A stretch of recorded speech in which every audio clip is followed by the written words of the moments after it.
Hi, you are watching Voice of Canada and this is Sana Haroon.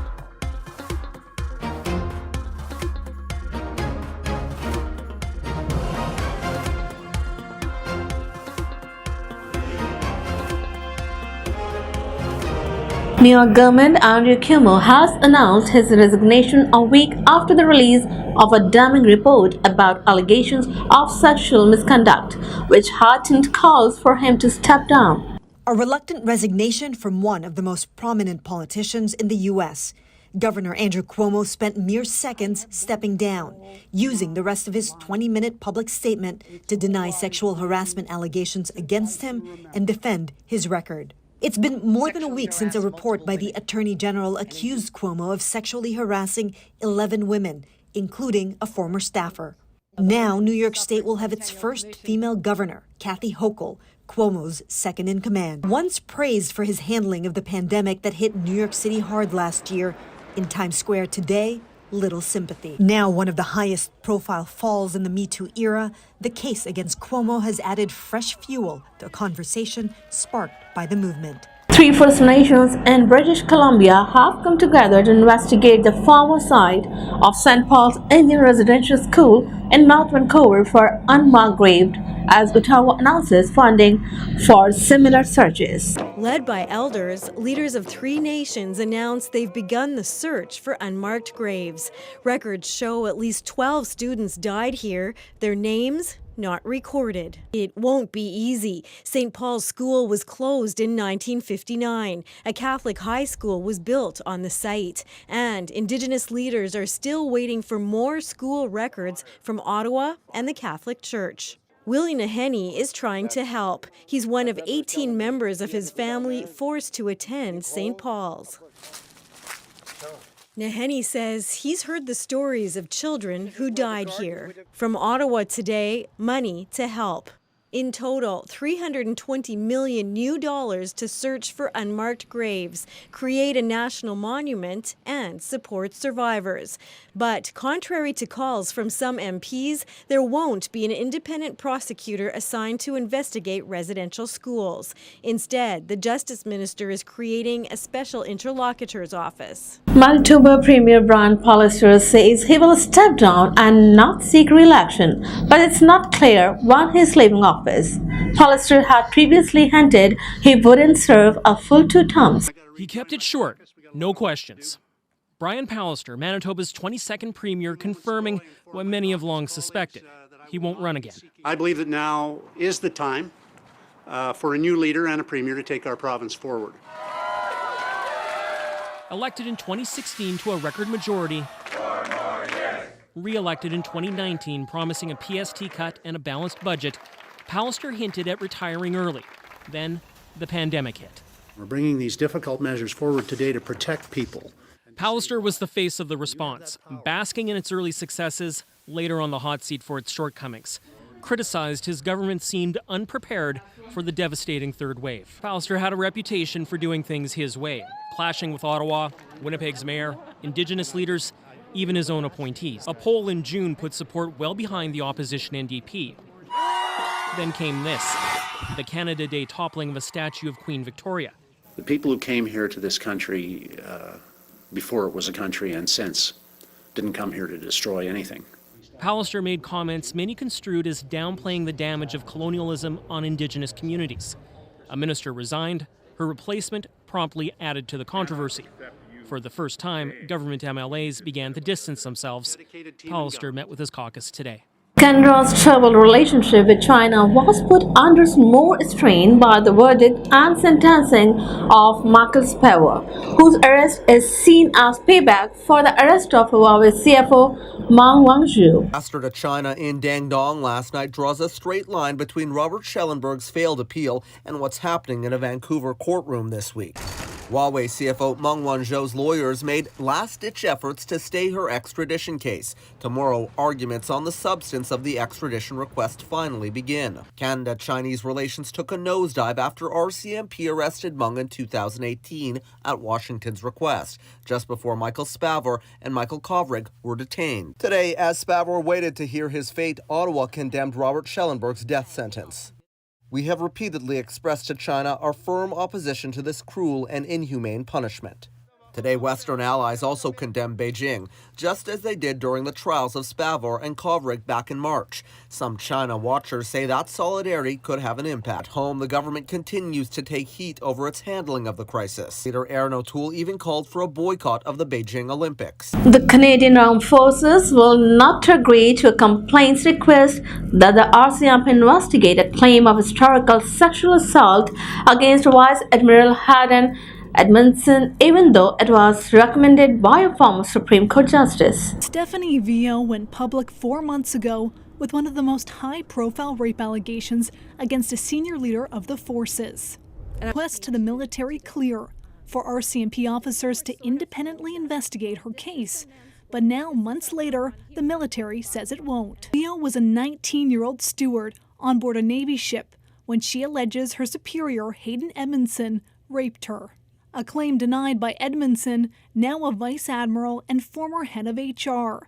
The military's refusal to hand over Vio's case goes directly against what the Liberal government promised. We will be making significant changes to the way the military functions in the coming months.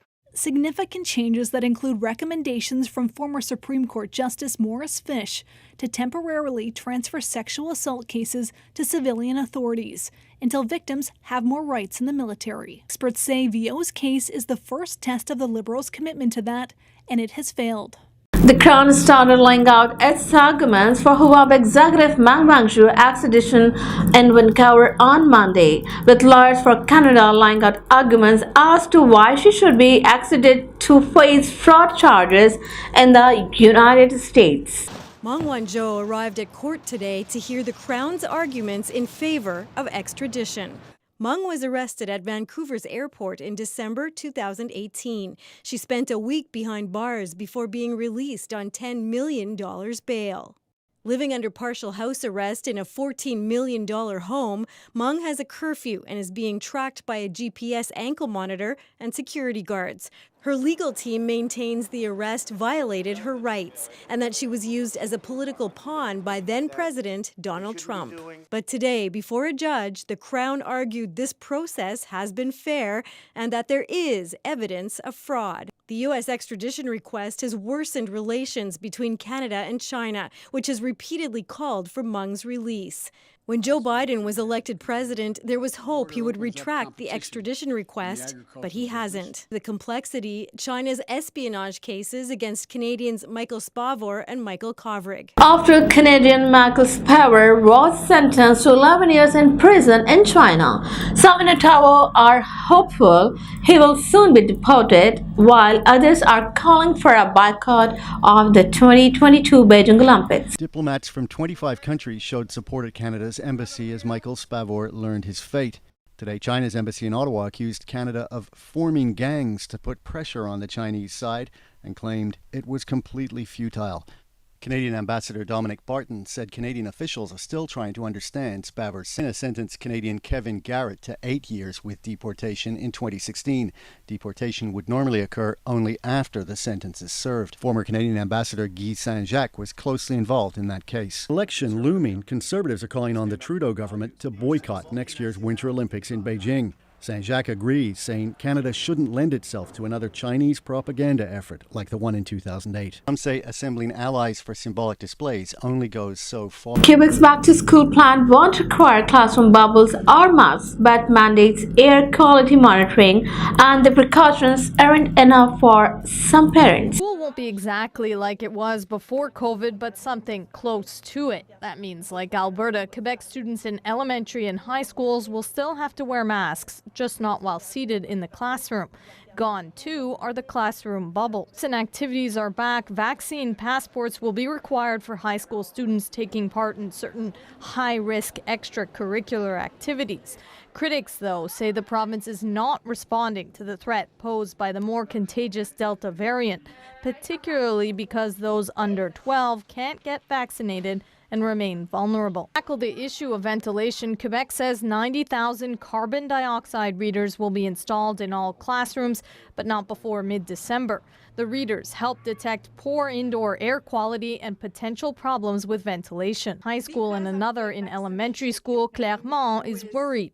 Premier François Legault, though, says there is no need for worry. It's secure, it's under control, there's no risk for our children, and it's not worse than anywhere else in the world. Still, Quebec's education minister says the safety of the students is first in his mind, and measures will be adjusted if the situation with the pandemic changes. Another heat wave across southern British Columbia is expected to raise the risk of wildfire in the region and further stress residents who have been warned they may need to flee their homes at a moment's notice. Rosie the dog paddles through the smoke-covered lake. She and owner Summer Brooks, part of a chaotic evacuation Friday night when wind whipped up the White Rock Lake fire. The evacuation order for her area was rescinded, but it remains on alert, and Brooks isn't comfortable going back just yet. Some even question staying in the region long-term. Other evacuees did return, albeit with 1 foot out the door. Smoke plumed up and blanketed the area around Vernon. It rained soot, singed moss, needles, and embers. Jane Agnew and Teresa Wittenberg's homes just south of the worst of it. Yesterday, the province poured bucket after bucket of water over the problem area in the fire's northwest corner. But temperatures are now back up into the punishing 30s, which means that water can more easily evaporate. Admiral Art MacDonald wants to step back into the role of Canada's Chief of the Defence Staff after an investigation into an allegation of sexual misconduct yielded no charges, but the government says it's not happening yet. MacDonald held the military's top job for just a month. It is indeed an extraordinary privilege. Then stepped aside amid a sexual misconduct investigation. Now, 5 months later, has decided to return to his command post immediately. But the defense minister says not so fast. Here's the situation. On Friday, the military said MacDonald would not face criminal charges because the evidence doesn't support that. This after a female junior officer came forward alleging an incident of sexual misconduct aboard a warship a decade ago. Today, MacDonald's legal team released a statement saying now that he has been exonerated, it is appropriate for Admiral MacDonald to return to his duties as CDS. Given that it was his decision to step aside, it is now his decision, indeed obligation, to return to his duties. But that decision isn't completely his. The Chief of Defense Staff serves at the pleasure of the Prime Minister and can be dismissed at any time. The behavior of leaders like MacDonald should clear a higher bar than not being criminal, say those who experience sexual trauma in the forces. Keep watching Voice of Canada for further updates. Visit our website voiceofcanada.tv.